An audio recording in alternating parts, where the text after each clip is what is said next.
Dear student, আজি আমি এইখন ভিডিঅ'ত সমাধান কৰিম অনুশীলনী 5.3 পৰা প্ৰশ্ন নম্বৰ 12 পৰা আৰম্ভ কৰিম। ইয়াৰ আগৰ ভিডিঅ'বিলাকত আমি অলৰেডি সমাধান কৰিছোঁ। বাকী যিবিলাক প্ৰশ্ন আছে গোটেইকেইটা সমাধান কৰা আছে। তোমালোকে প্লেলিষ্টত গৈ সেই ভিডিঅ'বোৰ চাব পাৰিবা। তো আজিৰ এইখন ভিডিঅ'ত আমি 12 নম্বৰৰ পৰা আৰম্ভ কৰিম। প্ৰথমে 12 নম্বৰটো কি কৈছে, 6ৰে বিভাজ্য প্ৰথম 40টা ধনাত্মক অখণ্ড সংখ্যাৰ যোগফল নিৰ্ণয় কৰা। তাৰ মানে কি কৰিম, 40টা ধনাত্মক অখণ্ড সংখ্যাৰ যোগফল নিৰ্ণয় কৰিব লাগে। তাৰ মানে এই 40টো কি হয়, 40টো কি হয়, এনৰ মান হয়। আৰু 6ৰে বিভাজ্য, তাৰ মানে প্ৰথম পদটো কি হ'ব, নিশ্চয় 6 হ'ব। যিহেতু আমি 6ক 6 দি ডিভাইড কৰিব পাৰিম। তাৰ পিছতটো কি হ'ব, 12 হ'ব। যিহেতু আমি 6ৰ লগত আমি 1 2 3 এইবিলাক আমি পূৰণ কৰি গৈ থাকিলে আমি বাকী সংখ্যাবোৰ পাই যাম। অৰ্থাৎ প্ৰথমটো হ'ব 6ৰ লগত যদি আমি 1 দি পূৰণ কৰোঁ 6 পাম। 6ৰ লগত 2 দি পূৰণ কৰিলে আমি 12 পাম। আৰু যদি 6ৰ লগত 3 পূৰণ কৰা হয় 18 পাম। তো এনেকৈ আমি সংখ্যাবিলাক পাই যাম। গতিকে 6ৰে বিভাজ্য সংখ্যাবোৰৰ এপিটো হ'ল, তো প্ৰথম যেহেতু আমি 6ৰ লগত 1 পূৰণ কৰিলে আমি 6 পাম। প্ৰথমটো 6 হ'ব। তাৰপিছতটো হ'ব 6ৰ লগত আমি প্লাছ কৰিব পাৰিম 6, গতিকে 12 হ'ব। তাৰপিছত 18 হ'ব। এইবিলাক কি হয়, এইবিলাকো আমি 6 দি ডিভাইড কৰিব পাৰিম। আকৌ 24 পাম। তো এনেকৈ আহি থাকিব। আৰু শেষৰ পদটো যিহেতু ডাঙৰ হৈ যাব, গতিকে আমি এইটো বাহিৰ কৰিব নোৱাৰিম, যিহেতু 40টা সংখ্যা আছে। কিন্তু আমি যিহেতু এই সংখ্যাবোৰৰ যোগফল নিৰ্ণয় কৰিব লাগে, তো প্ৰথমে ইয়াত প্ৰথম পদটো কি আছে নিশ্চয় বাহিৰ কৰিব পাৰিম। যিহেতু প্ৰথম যিটো পদ আছে এৰ মান এটি হ'ব, অৰ্থাৎ এৰ মান হৈছে 6। আৰু ডিৰ মান আমি কি কৰিম, দ্বিতীয় পদ 12 আছে, তাৰ পৰা আমি প্ৰথম পদটো মাইনাছ কৰি দিলে 6 পাম। এইটো হৈছে ডিৰ মান। আকৌ এন যিহেতু 40টা কৈছিল, গতিকে এনৰ মানটো হ'ব 40 হৈছে এনৰ মান। তো এতিয়া আমি যোগফল নিৰ্ণয় কৰিব লাগে। কাৰ যোগফল, S40 মানে 40টা পদৰ যোগফল। ইয়াৰ ফৰ্মুলা আমি পাইছোঁ n/2। যোগফলৰ ফৰ্মুলা কি হয়, 2a + n-1 * d। এইটো ফৰ্মুলা হয়। তো এতিয়া এই ফৰ্মুলাত আমি মানবিলাক বহাই দিম। তো প্ৰথমে কি কৰিম, এনৰ মানটো বহাই দিওঁ 40 ডিভাইড আকৌ 2 * এৰ মান যিহেতু আমি পাইছোঁ 6 হয়, এৰ মান হৈছে 6, গতিকে ইয়াতে 6 হ'ব। আৰু প্লাছ এনৰ মান 40ৰ পৰা 1 মাইনাছ কৰিলে 39 লিখিম। আৰু ডিৰ মানটো আমি পাইছোঁ 6। এইখিনি হৈ গ'ল। এতিয়া 2 দি ডিভাইড কৰিলে 40ক 20 পাম। আৰু ইয়াতে 2 * 6 মানে 12। আৰু এইখিনি আমি 6 * 9 54, 4, 6 * 3 18 আৰু 5 2 3 23। অৰ্থাৎ এতিয়া কি কৰিম, এইখিনি যোগ কৰি দিম। অৰ্থাৎ যোগ কৰিলে 2 + 4 6 আৰু 1 + 3 মানে 4 আৰু ইয়াতে 2 আছে। আকৌ পূৰণ কৰিম। এইখিনি পূৰণ কৰি 2ৰ লগত এইখিনি পূৰণ কৰি পাওঁ 492 আৰু এটা শূন্য আছিল, গতিকে শূন্যটো দি দিবা। এইখিনি হৈছে S14ৰ মান। ডিয়াৰ ষ্টুডেণ্ট, এতিয়া 13 নম্বৰ যিটো প্ৰশ্ন আছে কি কৈছে, প্ৰথম 15টা 8ৰ গুণিতকৰ যোগফল নিৰ্ণয় কৰা। আমাৰ ইয়াত এনৰ মান দি আছে 15টা পদ হয় আৰু 8ৰ গুণিতক বুলি কৈছে। গতিকে 8ৰ লগত আমি প্ৰথম পদটো 8ৰ গুণিতক 8 হ'ব। তাৰপিছতটো আমি যদি 2 দি পূৰণ কৰোঁ তেনেহ'লে কি পাম, 16 পাম। তাৰপিছত 3 দি পূৰণ কৰিলে 24 পাম। 4 দি 32 পাম। তো এনেকৈ আমি সংখ্যাবিলাক পাই যাম। অৰ্থাৎ 15টা পদৰ আমি যোগফল নিৰ্ণয় কৰিম।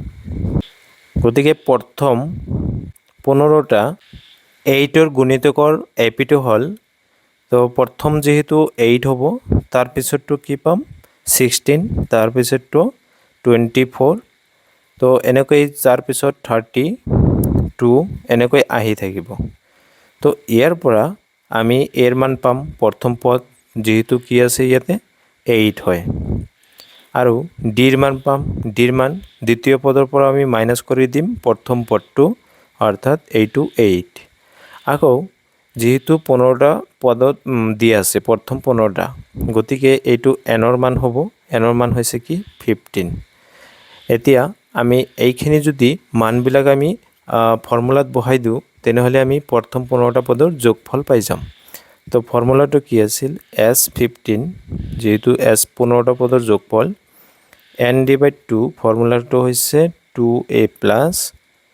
2a plus n minus 1 into d এইটো ফৰ্মুলা হয় তো ইয়াৰ পৰা আমি মানবিলাক বহাই দিম 15 2 আৰু ইয়াতে 2 into এৰ মান 8 হয় আৰু যেহেতু n minus 1 আছে গতিকে nৰ মান হৈছে 15 minus 1 মানে 14 into d ডিৰ মান হৈছে 8 গতিকে 8 তো এইখিনি ক্যালকুলেশন কৰিলে 15 2 আৰু 2 into 8 মানে 16 আৰু 8 যদি পূৰণ কৰা হয় 80 আৰু 4 গুণ 32 গতিকে 112 112 হয় তো ইয়াৰ পৰা আমি এইখিনি যোগ কৰিম 15 ডিভাইড 2 এইখিনি যোগ কৰিলে 6 plus 2 মানে 8 আৰু 1 plus 1 মানে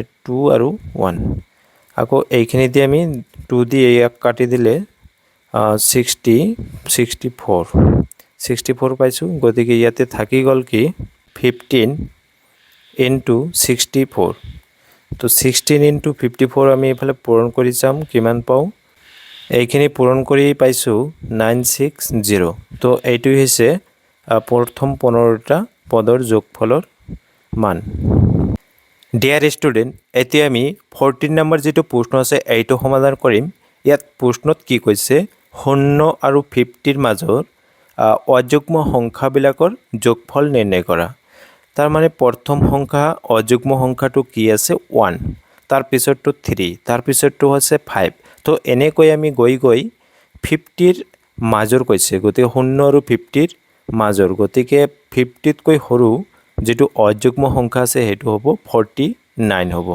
তো প্ৰথমে আমি কি কৰিম এই এপিটো বনাই লম তাৰ পিছত আমি বাকি মানবিলাক বাহিৰ কৰি লম তো ইয়াত এপিটো তেনেহলে আমি কি পাম এপিটো হল কি হ'ব প্ৰথম পদটো যেহেতু 0 ৰ পৰা আৰম্ভ হৈছিল 0 ৰ মাজৰ 0 আৰু 50 ৰ মাজৰ যেহেতু 0 আৰু 50 ৰ মাজৰ হয় গতিকে 1 ৰ পৰা আৰম্ভ হ'ব 1 তাৰ পিছৰটো 3 পাম তাৰ পিছৰটো হৈছে অযুগ্ম সংখ্যা 5 তাৰ পিছৰটো 7 গতিকে এনেকৈ আহি থাকিব তাৰ পিছত 50 আগৰ যেটো 50 নহয় 50 তকৈ সৰু গতিকে কি হ'ব 49 এটো অযুগ্ম সংখ্যা হয় তো ইয়াৰ পৰা ইয়াত আমি কি পাইছো অন্তিম পদটো পাইছো এ এনৰ মান পাইছো বা এলৰ মান পাইছো 49 পাইছো তো প্ৰথমে আমি ইয়াত কি পাইছো লিখি লম এই প্ৰথম পদ হৈছে এৰ মান হৈছে 1 আৰু ডিৰ মান যেহেতু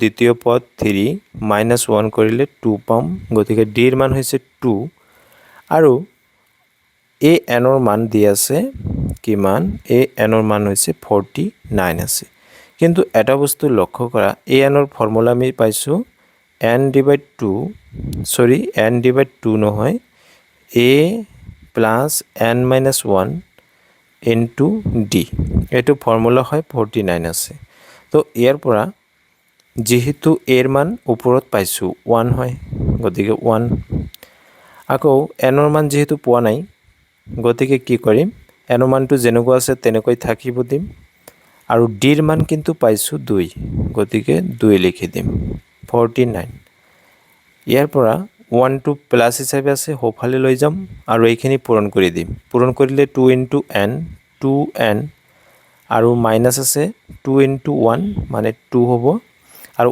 1 টো আমি হোফালে লৈ গলে 49 মাইনাস প্লাস আছিল গতিকে -1 হ'ব তো ইয়াৰ পৰা 2n ইফালে ৰাখিম -2 সোঁফালে লৈ যাম আৰু 49 -1 কৰিলে 48 হ'ব আৰু এইটো মাইনাছ আছিল সোঁফালে গ'লে +2 হ'ব আকৌ 2n = 50 যোগ কৰিলে 50 পাইছোঁ আৰু n = হ'ব 2 দি আমি ডিভাইড কৰি দিম ডিভাইড কৰি দিলে 25 গতিকে n ৰ মান পাইছোঁ এতিয়া আমি যোগফল নিশ্চয় নিৰ্ণয় কৰিব পাৰিম গতিকে কি হ'ব যেহেতু n ৰ মান 25 গতিকে s25 আমি বাহিৰ কৰিম 25টা পদ পাম অৰ্থাৎ 0 ৰ পৰা 50 ৰ মাজত অযুগ্ম সংখ্যাৰ সংখ্যা হৈছে 25 25টা আছে তো এইখিনিৰ আমি যোগফল বাহিৰ কৰিম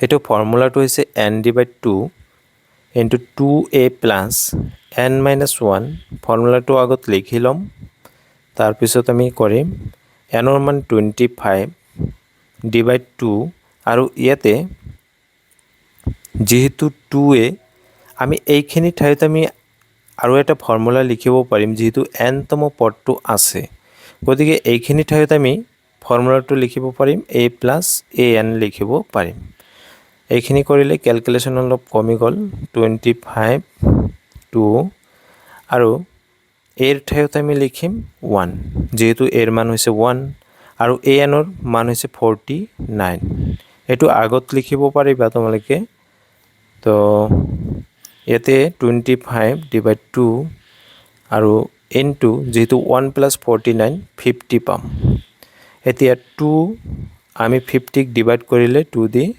25 গতিকে 25 into 25 25 into 25 কৰিলে 625 625 পাও তো 625 হৈছে 25টা পদৰ যোগফলৰ মান অৰ্থাৎ 0 আৰু 50 ৰ মাজৰ অযুগ্ম সংখ্যাৰ 25টা অযুগ্ম সংখ্যাৰ যোগফলৰ মান হৈছে 625